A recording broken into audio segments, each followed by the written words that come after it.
ഓം അസതോമാ സദ്ഗമയ തമസോമാ ജ്യോതിർഗമയ മൃത്യോർമാ അമൃതം ഗമയ. ഓം ശാന്തി ശാന്തി ശാന്തി. സദാശിവസമാരംഭാം ശങ്കരാചാര്യമധ്യമാം അസ്മദാചാര്യപര്യന്താം വന്ദേ ഗുരുപരമ്പരാം. രാമായ രാമഭദ്രായ രാമചന്ദ്രായ വേദസേ രഘുനാഥായ നാഥായ സീതായ പതയേ നമഃ. കൂജന്തം രാമ രാമേതി മധുരം മധുരാക്ഷരം ആരുഹ്യ കവിതാശാഖാം വന്ദേ വാത്മീകികോകിലം. എല്ലാ സജ്ജനങ്ങൾക്കും വിനീതമായ നമസ്കാരം. രാമായണ വിചാരത്തിലേക്ക് സ്വാഗതം. കഴിഞ്ഞ ദിവസം നാം കണ്ടത് മിഥിലാപുരിയിൽ ചെന്ന് ശ്രീരാമചന്ദ്രനും ലക്ഷ്മണനും മറ്റ് സഹോദരരും സ്വയംവരത്തിൽ പങ്കെടുക്കുന്നതും തിരികെ വരുന്നതും ഭാർഗവരാമൻ്റെ ദർഭശമനം നടത്തുന്നതും അവർ അയോധ്യയിൽ എത്തിച്ചേർന്നതിന് ശേഷം അയോധ്യ എപ്രകാരം ആനന്ദത്തിൽ ആറാടി എന്നുമാണ്.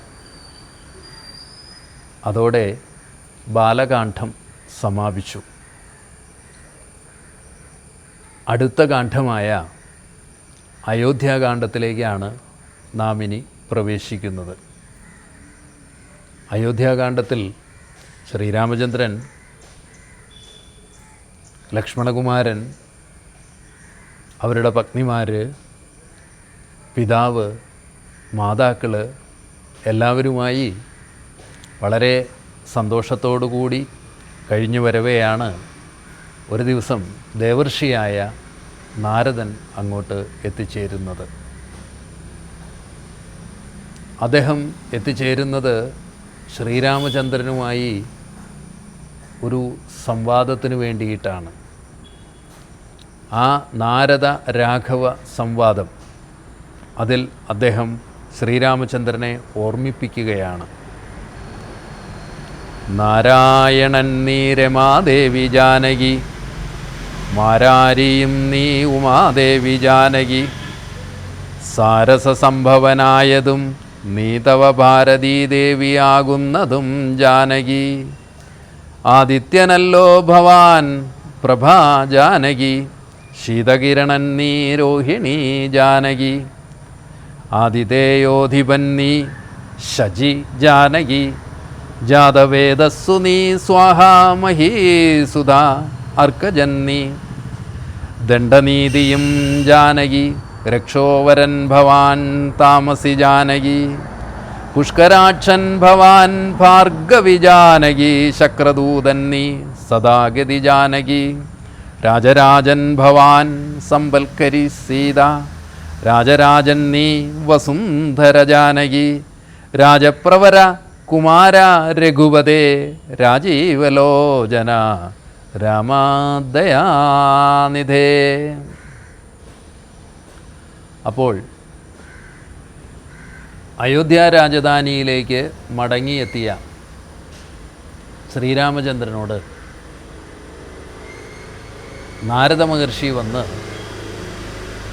വളരെ പ്രധാനപ്പെട്ട ഒരു കാര്യം അവതരിപ്പിക്കുകയാണ്. മർത്യവേഷമണിഞ്ഞ് സാക്ഷാൽ നാരായണൻ ഭൂമിയിൽ അവതരിച്ചപ്പോൾ തൻ്റെ ലക്ഷ്യത്തിൽ നിന്ന് പിന്മാറരുത്. മനുഷ്യ ജന്മത്തിലേക്ക് വരുമ്പോൾ മറവി ഒരുപക്ഷെ സ്വാഭാവികമായി തന്നെ ബാധിച്ചേക്കാം. എന്തിനു വേണ്ടിയാണ് ഭഗവാന്റെ അവതാര ലക്ഷ്യം? നാം നേരത്തെ കണ്ടതാണ്. ധർമ്മ സംസ്ഥാപനാർത്ഥായ സംഭവാമി യുഗേ യുഗേ. ധർമ്മത്തെ പുനഃസ്ഥാപിക്കുന്നതിന് വേണ്ടിയിട്ടാണ്, അധർമ്മത്തെ ഇല്ലായ്മ ചെയ്യുന്നതിന് വേണ്ടിയിട്ടാണ്. ശ്രീരാമചന്ദ്രൻ അയോധ്യയിൽ കൗസല്യാതനയനായി വന്നു അവതരിച്ചു എങ്കിൽ തന്നെയും ലക്ഷ്യത്തിൽ നിന്ന് പിന്മാറിക്കൂടാ. കേവലം ഒരു രാജ്യ ഭരണത്തിന് വേണ്ടിയായിരുന്നില്ല അവതാര ലക്ഷ്യം. അതുകൊണ്ട് തന്നെ നാരദ മഹർഷി ശ്രീരാമചന്ദ്രനെ ഓർമ്മിപ്പിക്കുകയാണ്, ലക്ഷ്യത്തിൽ നിന്ന് പിന്മാറാൻ പാടുള്ളതല്ല എന്ന് പറയുന്നു. അപ്പോൾ അതുകൊണ്ട് അങ്ങയുടെ ലക്ഷ്യം എന്ന് പറയുന്നത് രാവണാദികളായ അധർമ്മികളെ നിഷ്കാസനം ചെയ്യുക എന്നുള്ളത് തന്നെയാണ്. ഭൂമിയെ, ഭാരത്തെ ഇല്ലായ്മ ചെയ്യുക, വസുന്ധരയ്ക്ക് സദ്ഗതി നൽകുക, അതുതന്നെയാണ് അങ്ങയുടെ അവതാരത്തിൻ്റെ ലക്ഷ്യം എന്ന് പറയുന്നു. നാരദ മഹർഷി ഇക്കാര്യം പറയുന്നതിന് സവിശേഷമായ കാരണവുമുണ്ട്. കാരണം സ്വയംവരത്തിന് ശേഷം അയോധ്യയിലേക്ക് മടങ്ങിയെത്തിയ ശ്രീരാമചന്ദ്രന് യുവരാജാവായി അഭിഷേകം നടത്തുന്നതിനുള്ള ഒരുക്കങ്ങൾക്ക് വേണ്ടി ദശരഥ മഹർഷി ആലോചിക്കുന്ന സന്ദർഭമായിരുന്നു. തനിക്ക് പ്രായമേറെയായി, രാജ്യഭാരം വഹിക്കുന്നതിന് താൻ പ്രാപ്തനല്ലാതായി തുടങ്ങിയിരിക്കുന്നു. തൻ്റെ സൽസന്താനമായ ശ്രീരാമചന്ദ്രനെ രാജാവായി അഭിഷേകം ചെയ്യണം. അതിനുള്ള ആലോചനകളിലാണ് അദ്ദേഹം. ശ്രീരാമചന്ദ്രനെ അപ്രകാരം രാജാവായി അഭിഷേകം ചെയ്താൽ രാജ്യഭരണത്തിൻ്റെ ആ ചുമതലയിലേക്ക് അദ്ദേഹം പ്രവേശിച്ചാൽ ഒരു പക്ഷേ ഈ ലൗകികതയിലൂടെ തന്നെ അദ്ദേഹം മുന്നേറുമോ, അദ്ദേഹത്തിൻ്റെ ലക്ഷ്യത്തിൽ നിന്ന് വ്യതിചലിക്കുമോ എന്ന് ഓർത്തിട്ടാകാം ഒരു ഓർമ്മപ്പെടുത്തലുമായി നാരദ മഹർഷി ശ്രീരാമചന്ദ്രൻ്റെ അടുത്തെത്തുന്നത്. അപ്പോൾ ശ്രീരാമചന്ദ്രൻ പറയുന്നു, നാരദ മഹർഷിയെ ഒന്നും മറവിയില്ല, എല്ലാം തന്നെ ഓർമ്മയിലുണ്ട്. അവതാര ലക്ഷ്യം ഒരിക്കലും മറക്കുന്നതല്ല. 14 സംവത്സരം ഞാൻ വനവാസത്തിനായി അടുത്ത ദിവസം തന്നെ പുറപ്പെടുന്നതാണ്.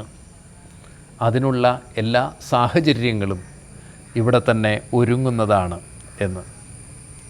അപ്പോൾ അയോധ്യയിലാകട്ടെ രാമചന്ദ്രനെ രാജാവായി അഭിഷേകം നടത്തുന്നതിനുള്ള തയ്യാറെടുപ്പുകൾ ആരംഭിച്ചിരിക്കുന്നു. ദശരഥ മഹാരാജാവ് കുലഗുരുവായ വസിഷ്ഠനുമായി കൂടിയാലോചിച്ചു. പൂയം നക്ഷത്രം ശുഭമുഹൂർത്തമുണ്ട്. ആ പൂയം നക്ഷത്രത്തിൽ തന്നെ ശ്രീരാമചന്ദ്രനെ രാജാവായി അഭിഷേകം ചെയ്യണം എന്ന തീരുമാനത്തിലേക്ക് അവരെത്തിച്ചേർന്നു. മന്ത്രിപ്രമുഖനായ സുമന്ത്രരോട് വേണ്ട ഒരുക്കങ്ങൾക്കും നിർദ്ദേശങ്ങൾ നൽകി. അങ്ങനെ ശ്രീരാമചന്ദ്രനെ വിവരമറിയിച്ച് ആദ്യം ശ്രീരാമചന്ദ്രനിൽ നിന്ന് തന്നെ ഈ ഒരു കാര്യത്തിൽ അനുവാദം വാങ്ങുന്നതിന് വേണ്ടി വസിഷ്ഠനെയും സുമന്ത്രരെയും നിയോഗിക്കുന്നു. വസിഷ്ഠനും സുമന്ത്രരും ശ്രീരാമചന്ദ്രൻ്റെ സവിധത്തിലെത്തുകയും രാമചന്ദ്രനുമായി ഇക്കാര്യം സംസാരിക്കുകയും രാമചന്ദ്രൻ്റെ അനുമതിയും അർഹതയും നേടി അവർ തിരിച്ച് എത്തുകയും ചെയ്യുന്നു. ദശരഥ മഹാരാജാവ് തന്നെയാണ് കൗസല്യയെയും സുമിത്രയെയും ഇക്കാര്യങ്ങൾ അറിയിക്കുന്നത്. വസിഷ്ഠൻ രാമചന്ദ്രന് ഉപദേശം നൽകി. രാജാവായി അഭിഷേകം ചെയ്യാൻ പോവുകയാണ്. അതുകൊണ്ട് വൈദേഹിക്കൊപ്പം സീതയ്ക്കൊപ്പം നീ ഉപവാസം അനുഷ്ഠിക്കണം, പുലരും വരെ ബ്രഹ്മചര്യം പാലിക്കണം. ആവശ്യമായ നിർദ്ദേശങ്ങളെല്ലാം വസിഷ്ഠ മഹർഷി ശിഷ്യനായ യുവരാജാവായ ശ്രീരാമചന്ദ്രന് നൽകുന്നു. അങ്ങനെ എല്ലാ കാര്യങ്ങളും അവിടെ ശുഭകരമായി മുന്നേറിക്കൊണ്ടിരിക്കുകയാണ്. ഈ സമയത്ത് ദേവാദികൾ എല്ലാവരും ചെന്ന് സരസ്വതി ദേവിയോട് അഭ്യർത്ഥിച്ചു, ഇതിന് ഏതെങ്കിലും തരത്തിലുള്ള വിഘ്നം വരുത്തണം എങ്കിൽ നീ മന്ധരയുടെ നാവിൽ കുടികൊള്ളുക എന്ന്. മന്ധര കൈകേയി ദേവിയുടെ തോഴിയാണ്.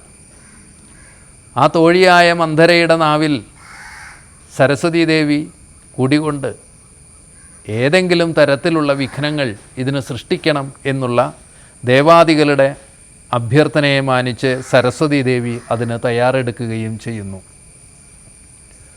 നമ്മൾ നേരത്തെ കണ്ടതാണ്, കൗസല്യയെയും സുമിത്രയെയും വിവാഹാദി കാര്യങ്ങൾ അറിയിക്കുന്നത് ദശരഥ മഹാരാജാവ് തന്നെയാണ്. പക്ഷേ എന്തുകൊണ്ടോ ദശരഥ മഹാരാജാവിന് കൈകേയിയോട് അതറിയിക്കാൻ കഴിഞ്ഞില്ല. മാത്രമല്ല, ഭരതനും ശത്രുഘ്നനും കേകയ രാജ്യത്ത് യുധാജിത്തിൻ്റെ അമ്മാവൻ്റെ അടുത്തേക്ക് പോയിരിക്കുകയുമാണ്. ഈ സമയത്താണ് ഇവിടെ ഈ രാജാഭിഷേകം നടത്തുന്നതിനുള്ള നിശ്ചയങ്ങൾ ഉണ്ടാകുന്നത്. ഇതറിഞ്ഞെത്തിയ മന്ധര നേരെ കൈകേയി ദേവിയുടെ അടുത്ത് എത്തുകയും കൈകേയി ദേവിയോട് പറയുകയും ചെയ്യുന്നു, ശ്രീരാമചന്ദ്രന് രാജാവായി അഭിഷേകം നടത്താൻ പോകുന്ന വേളയാണ്. ഇത് കേൾക്കെ കൈകേയിക്ക് വളരെ ആനന്ദമാണ് ഉണ്ടായത്. എന്നോട് ഏറ്റവും പ്രിയം ഉള്ള രാമനെ സംബന്ധിച്ചിടത്തോളം ആ രാമനെ രാജാവായി അഭിഷേകം ചെയ്യുമ്പോൾ എന്നോളം ആനന്ദം മറ്റാർക്കാണ് ഉണ്ടാവുക എന്നതായിരുന്നു കൈകേയിയുടെ അഭിപ്രായം. പക്ഷേ മന്ധര ബോധ്യപ്പെടുത്തുന്നു, ലക്ഷ്യം അതല്ല. നിനക്ക് മനസ്സിലാകുന്നില്ല കൈകേയി, ആപത്ത് വരുന്ന നേരത്ത് ഒരു ബന്ധുവും ആർക്കും ഉണ്ടാകുകയില്ല. അതുകൊണ്ട് ഇപ്പോൾ നീ വളരെ ശ്രദ്ധയോടുകൂടി കർമ്മം ചെയ്യേണ്ടുന്ന, നീ നിൻ്റെ വിധിയെ തിരുത്തേണ്ടുന്ന ഒരവസരം നിനക്ക് സംജാതമായിരിക്കുന്നു. ഇവിടെ വച്ച് നീ വിചാരിക്കുകയാണ് എങ്കിൽ നിനക്ക് നിൻ്റെ വിധിയെ തിരുത്താം. പണ്ട് ദശരഥ മഹാരാജാവ് നിനക്ക് 2 വരം നൽകാം എന്ന് ഏറ്റിരുന്നു. ആ 2 വരം നീ ഇപ്പോൾ ചെന്ന് ദശരഥ മഹാരാജാവിനോട് ചോദിക്കുക. ഒന്ന്, ഭരതനെ രാജാവായി അഭിഷേകം ചെയ്യണം. മറ്റൊന്ന്, രാമനെ വനത്തിലേക്ക് അയക്കുകയും ചെയ്യണം. ഈ 2 വരങ്ങൾ നീ ദശരഥ മഹാരാജാവിനോട് ചോദിക്കണം എന്ന് മന്ധര, കുബ്ജയായ മന്ധര കൈകേയിയെ ബോധ്യപ്പെടുത്തുന്നു. ഒടുവിൽ ആ